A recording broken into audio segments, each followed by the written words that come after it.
हमने गौशाला आयोग, पशुपालन विभाग और संबंधित विभाग के अधिकारी और जो हमारे दक्षिण हरियाणा के डिप्टी कमिश्नर थे उनकी मीटिंग की थी और मुद्दा ये था कि हरियाणा के अंदर चारे की कोई कमी ना रहे और सभी अधिकारियों को ने निर्देश दिए हैं कि पर्याप्त मात्रा में जो दक्षिण हरियाणा का क्षेत्र है, जिन्होंने इस बार गेहूं कम करके सरसों की फसल ज़्यादा बोई है, उस वजह से लगता है कि कुछ पशु चारे की कमी आ सकती है, तो वहाँ पर्याप्त मात्रा में डिप्टी कमिश्नर चारा उपलब्ध कराएं। गौशालाओं में या प्राइवेट आदमी में हर रोज़ वो देखभाल करें कि जो चारा की मंडी है वहाँ पर पर्याप्त मात्रा में चारा पहुँच रहा है और कहीं से बाहर से आने वाला चारा उन जिलों के जो आ रहा है कि रास्ते में रुकावट ना आए और कोई भी अगर किसी ज़िले में दिक्कत है तो उसके समाधान हम सरकारी स्तर पर करेंगे। नहरों का पानी उपलब्ध कराएंगे, तालाब भरेंगे, हरे चारा बोने के लिए अगर कोई स्कीम देनी है तो वो देंगे, जिससे कि हमारा जो पशुधन है उसको कोई संकट ना आए। आज उसके बाद हमने यहाँ पशुपालन विभाग और जो लुहास के अधिकारी, हमारे गौ सेवा आयोग के अधिकारी सब की मीटिंग की और 2 घंटे इसमें मंथन किया कि हमारी जो पशुधन है उसकी उत्पादकता को कैसे बढ़ाया जाए, दूध उत्पादन कैसे बढ़े और उसके लिए हमारी जो टेक्नोलॉजी है एआई की, कृत्रिम गर्भाधान की, दूसरी ये है कि एम्ब्रियो ट्रांसप्लांट की, जो यूनिवर्सिटी के माध्यम से उसको कैसे लागू करें। अधिकारियों को कहा है कि मैंने 100 गांव ऐसे सिलेक्ट करें जहां ज़्यादा गौएँ होती हैं देसी, उन गाँव में जाके एम्ब्रियो ट्रांसप्लांट करें और गौशालाओं से जो उपयुक्त गौएँ हैं वो यूनिवर्सिटी में लेके आएँ और जिससे जल्दी से जल्दी जो है हमारी नस्ल सुधर जाए, दूध की उत्पादन बढ़ जाए, किसान की आमदनी बढ़ जाए। भारत सरकार की जो स्कीम है बहुत सारी आई हैं। पीछे मैं गुजरात में गया था, उन्होंने हमारी 70 एम्बुलेंस मंजूर कर रखी है, उसको बढ़ा के मैंने पढ़ा था कि 200 की जाए और 200 एम्बुलेंस की स्वीकृति मंत्री जी ने दे भी दी है। उससे क्या होगा कि हमारे जो पशुधन है उसको तुरंत इलाज के लिए एम्बुलेंस मिलेगी। एक कॉल सेंटर होगा, उस नंबर पर बीमार पशु का मालिक फ़ोन करेगा, तुरंत वो उस ज़िले में एम्बुलेंस जो होगी उसके पास सूचना जाएगी और मॉनिटरिंग होगी कि कितनी देर में उस पशुपालक के घर पे वो एम्बुलेंस पहुंच सकती है। इसमें 200 के 200 एम्बुलेंस में दवाइयाँ भी होंगी, डॉक्टर भी होंगे, इससे कि हमारा जो जोखिम है पशुपालक का वो कम हो।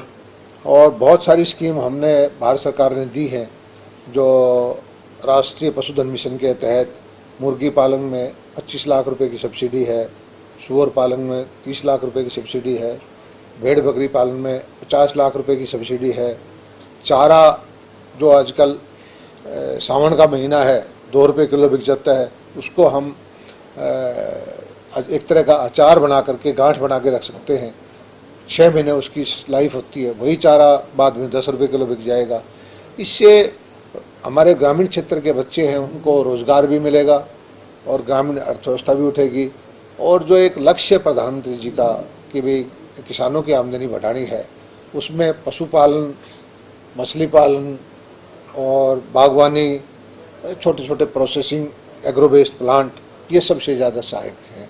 तो इस दिशा में अब हमने कहा है कि हर एक मिशन के लिए छोटी टोली बनाओ, सभी अधिकारियों को मॉनिटरिंग को टारगेट दो, साल के अंदर 3 बार हम उनको चेक करेंगे कितना उसने अचीव किया है, जो लक्ष्य दिए जाएंगे उनको पूरा करेंगे।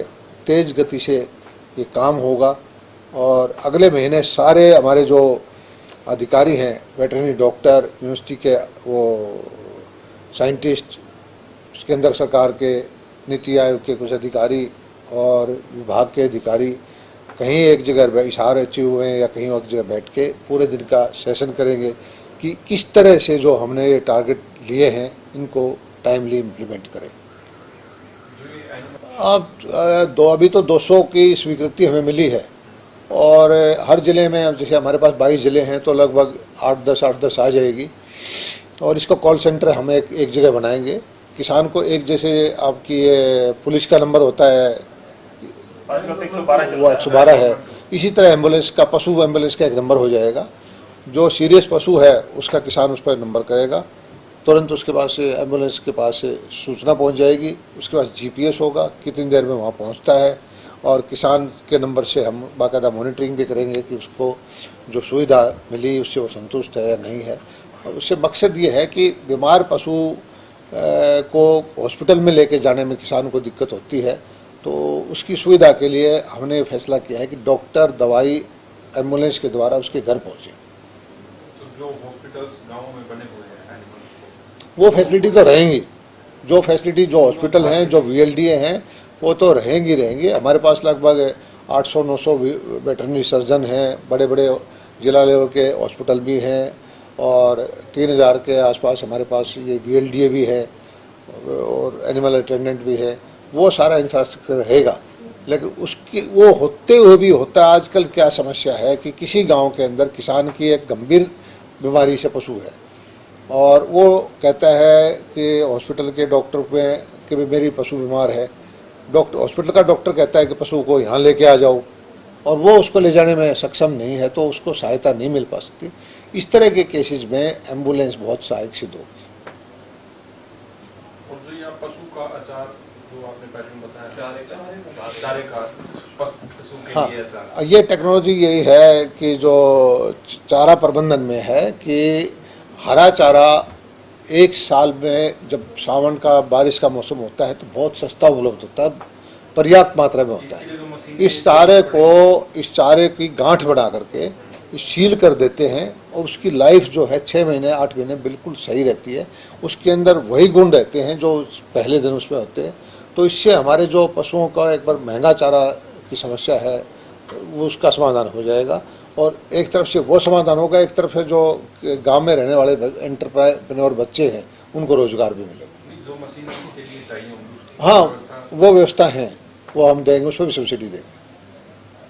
उसमें अभी तो हम सब्सिडी उस स्कीम के लिए, चारा प्रबंधन के लिए पूरी 50 लाख रुपए तक की सब्सिडी दे रहे हैं कि आप जगह लीजिए, चारे की गांठ बनाइए, मशीन लेके आइए, ये उसी की सब्सिडी है।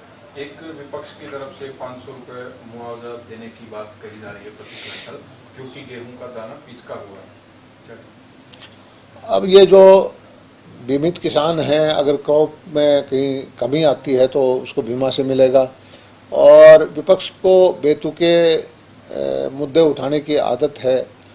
मैं कृषि मंत्री होने के नाते खुशी मना रहा हूं कि इस टाइम जो फसलों के भाव हैं ऑल टाइम हाई है। कपास का भाव 12,000 रुपये, जो इतिहास में कभी नहीं हुआ, क्विंटल का है। सरसों का भाव 6,500 से 8,000 रुपये, जो एमएसपी से 20-30% ऊपर है। कपास का एमएसपी से डबल है। जो हमारा बासमती, देसी बासमती धान है वो 4800 रुपये बिक रहा है। जो हमारा जो है वो 1500-1600 रुपये बिकता था पिछले साल, 3100 रुपये, 3,000 रुपये बिक रहा है। गेहूं का भी हमारे दक्षिण हरियाणा के अंदर तो जो है 200-300 रुपये एमएसपी से ऊपर बिक रहा है, और हर चीज़ का अच्छा भाव किसान को मिल रहा है। इस बात की मुझे खुशी है। और ये जो कि भी सरकार बोनस दे, ये दे, जब मार्केट से कपास 6,000 वाली 12,000 में बिक रही है तो इसमें सरकार क्या बोनस दे। जब सरसों 5,000 वाली 7,000 रुपये बिक रही है, मार्केट में भाव मिल रहा है उस किसान को, तो सरकार क्या बोनस दे। गेहूं जो आज किसान को उम्मीद है कि 2,000 वाला 2,500-3,000 बिकेगा, तो सरकार क्या बोनस दे। ये सिवाय अपनी बयानबाजी के इनको यह खुशी नहीं हो रही है विपक्षी पार्टियों को कि किसान के जेब में 2 पैसे आ रहे हैं, किसान को अच्छा भाव मिल रहा है, किसान की आमदनी बढ़ रही है। और जो हमारी नीतियों का परिणाम है, किसान की मेहनत का परिणाम है, लेकिन विपक्षी पार्टियों को ये हजम नहीं हो रहा।